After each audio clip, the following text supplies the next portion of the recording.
helps to ensure children's safety. And here to tell us more about that today is Rebecca Campbell. Great to have you here this morning. So this is a great program that different law enforcement agencies from all over are taking part in. So tell me a little bit about your organization and more about this today. Sure. Well, I'm with Safe Journey. We are a car seat education program.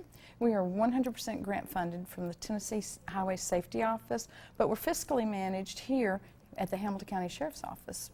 But because it's a mobile program, we're able to go all around the state with our program to help parents and caregivers to keep their children safe in their car seats when they're traveling. Right, and people may be familiar with, sometimes you have the drive-by checkpoints We do. where you can just get your car seat, especially if you get a new one. I know I've ran into those issues making sure it was all, secured correctly. But you do have checkpoints, and people may have recognized Safe Journeys from that as well. And if they're looking for a checkpoint, they can look us up on the Hamilton County Sheriff's website. We're under Uniform Services, and they have our weekly schedule there. Right. So I think it's a really great idea to have your car seat checked by a professional to make sure you're doing everything correctly.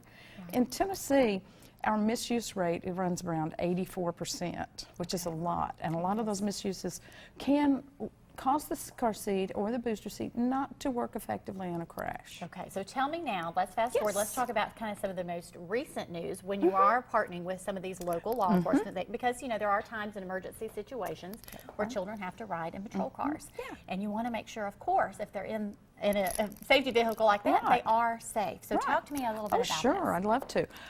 Well, it all came about when Larry Hill Ford in Cleveland made a donation to the Bradley County Sheriff's Office, which they were able to order 10 of these new compact booster seats.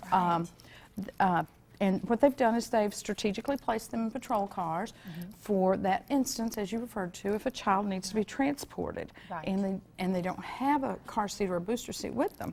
So this little MyFold grab-and-go car seat, this is amazing. It's a booster, and it will accommodate a child 4 years to 12 years, a child that weighs between 40 and 100 pounds, and you can store it in your glove box, in the trunk of your car, in a tote bag, wherever, because it folds up this small. So compact. That's great. It is. It's super.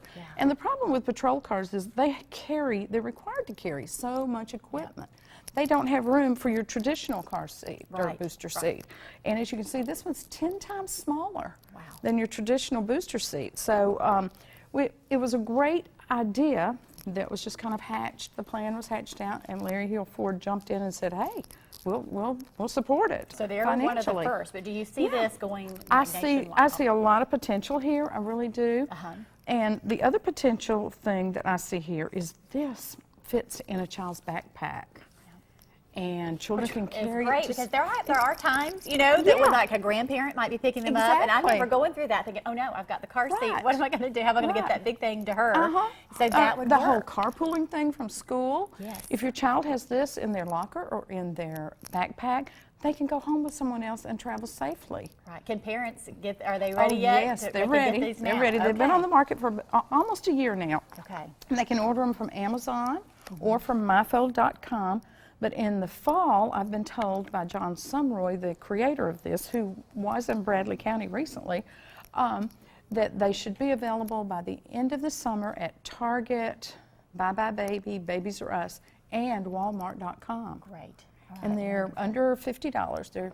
Some places they're 30, some places they're 40. And you brought the traditional booster seat here today, but so you could see the size difference. So there is definitely a big difference there. It is. It's a big difference, and a lot of times children in that booster seat age, like 4 to 12-year-olds, they're a little embarrassed to ride in this. I know. I can relate.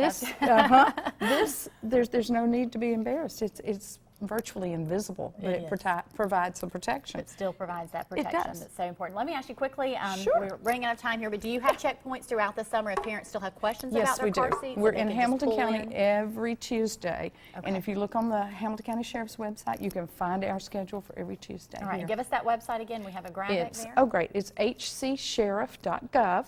And we are under the Uniform Services tab. All right, Rebecca, this has been great information. Thank you so much for being here today. You're welcome. Thank you. And now we're going to head over and check in with Chip.